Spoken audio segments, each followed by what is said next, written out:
Assalamualaikum warahmatullahi wabarakatuh. Alhamdulillah kita bisa berjumpa kembali dengan saya Abu Nadia dalam kajian-kajian tentang ruqyah, dan insya Allah kedepannya juga ada kajian tentang tauhid, juga akidah, dan juga tentang kesehatan-kesehatan menurut Tibun Nabawi. Tapi pada sesi kali ini saya akan membahas dan menjawab tentang pertanyaan, benarkah setan itu bisa datang karena tangisan-tangisan yang berlebihan ketika kita ditinggal oleh orang tua atau orang terdekat dan orang kita cintai? Insya Allah ini pada sesi ini akan kita jawab dengan tuntas.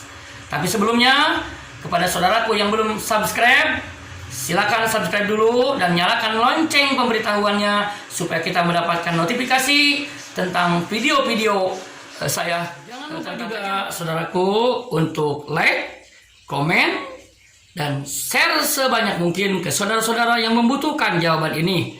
Dan jangan lupa juga, silakan kalau punya pertanyaan di komen saja, insya Allah saya akan jawab lewat bagi saudaraku yang dirahmati Allah Subhanahu wa Ta'ala yang sudah mensubscribe channel ini. Saya ucapkan jazakumullah ahsana jaza. Semoga Allah membalas dengan sebaik-baik balasan. Barakallahu fikum. Selamat menyaksikan. Saudaraku yang rahmat Allah Subhanahu wa Ta'ala, ketika Allah Subhanahu wa Ta'ala telah menciptakan manusia, maka Allah menyusun, mengumpulkan dalam jiwa manusia adalah sifat-sifat yang memang itu adalah fitrahnya manusia, yaitu lembutnya hati, sedih, kasih sayang, marah, punya kemauan. Nah, pada sesi kesempatan ini saya akan membahas yang berkaitan dengan salah satu sifat manusia, yaitu rasa sedih dan rasa sayang terhadap sesama makhluk Allah Subhanahu wa Ta'ala.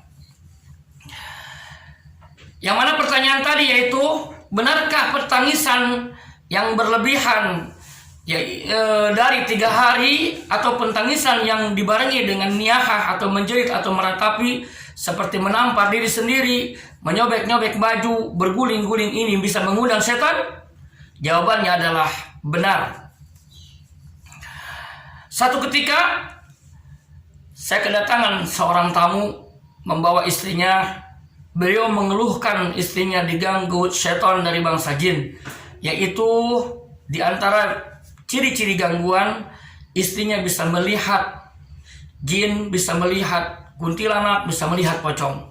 Bahkan suaminya merasa risih karena dimanapun dia berada, pasti istrinya itu bilang bahwa ada orang yang memperlihatkan mukanya buruk, ada orang yang lidahnya panjang, ada orang yang duduk di pohon. Bahkan ketika bawa motor pun sering berhenti mengerem ngedadak dikarenakan istrinya bilang bahwa di depan banyak orang bergelimpangan dan terlindas oleh ban motor. Dan akhirnya si bapak ini sebagai seorang suami, dia merasa sedih dan juga merasa risih karena setiap berjalan dengan istrinya membawa kendaraan, pasti istrinya itu meminta untuk mengerem ngedadak. Setelah ditelusuri, maka ketemulah benang merah bahwa ibu ini dulu ketika bapaknya meninggal, dia ikut ke pekuburan dalam rangka untuk menguburkan bapaknya, dan ketika pas bapaknya dikubur ditimbun dengan tanah, dia menangis menjerit-jerit, dan bukan cuma itu, dia pun berguling-guling sambil menyobek-nyobek baju dan memukul-mukul pipi, gitu kan. Akhirnya setelah kejadian tersebut, maka mulailah matanya bisa melihat jin. Wal'iyazbillah. Satu lagi cerita, ada seorang gadis datang untuk minta diruqyah, dan saya tanya apa keluhannya. Keluhannya adalah sering sesak dada, sering sakit dadanya, bahkan bisa sampai pingsan ketika kumat. Maka setelah saya diagnosa dan ngobrol panjang lebar, ketemulah bahwa kunjungi bapak yang sudah wafat, dan setiap dia mendatangi kuburannya itu pasti menangis di kuburan. Bahkan menangis bukan cuma meneteskan air mata, tetapi menangis dengan ada rasa penyesalan, ada rasa seakan tidak menerima dengan takdir Allah Subhanahu wa Ta'ala. Dan itu sudah berlaku lama, Masya Allah, itu kan. Akhirnya setelah kita terapi ruqyah dan kita ajak untuk bertobat kepada Allah Subhanahu wa taala atas dosa-dosa dia menangis melebihi batas yang ditentukan oleh syariah, maka alhamdulillah saudara ini, pasien ini Allah berikan kesembuhan, tidak ada gara dia sesak, dan alhamdulillah sekarang dia bisa menghirup napas dengan longgar dan tidak pernah kumat lagi.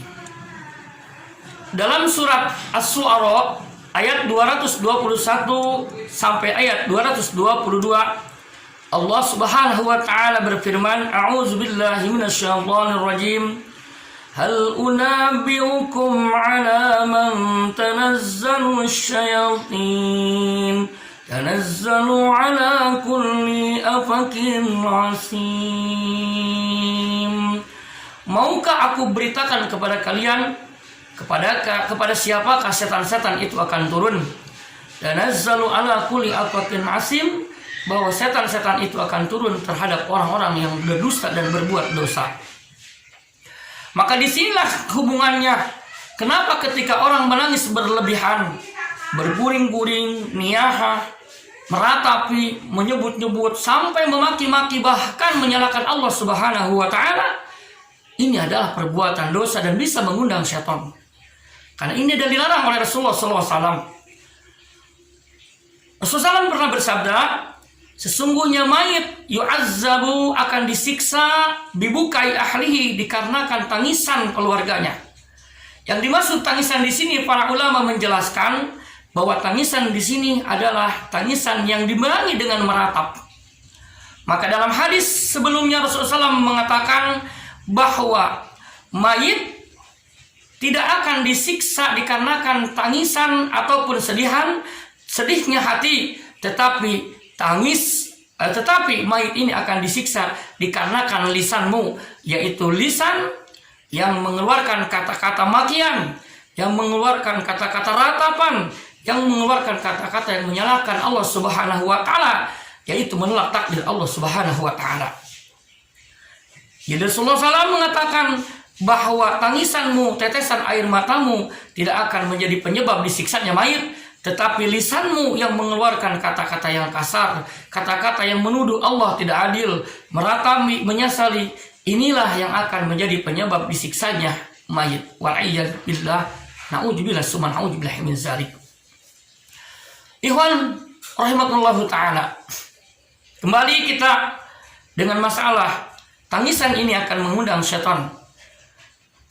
Bahwa tadi dalam surat Asy-Syu'ara Allah Subhanahu wa taala menjelaskan bahwa salah satu yaitu peluang turunnya setan terhadap manusia adalah pertama, kedustaan. Sering berdusta itu juga bisa mendatangkan setan. Yang kedua adalah asim, yaitu perbuatan-perbuatan dosa. Dan tadi menangis itu yang dilarang oleh Rasulullah SAW, tangisan yang dibarengi dengan berguling, dengan niyaha, ini mengundang datangnya setan.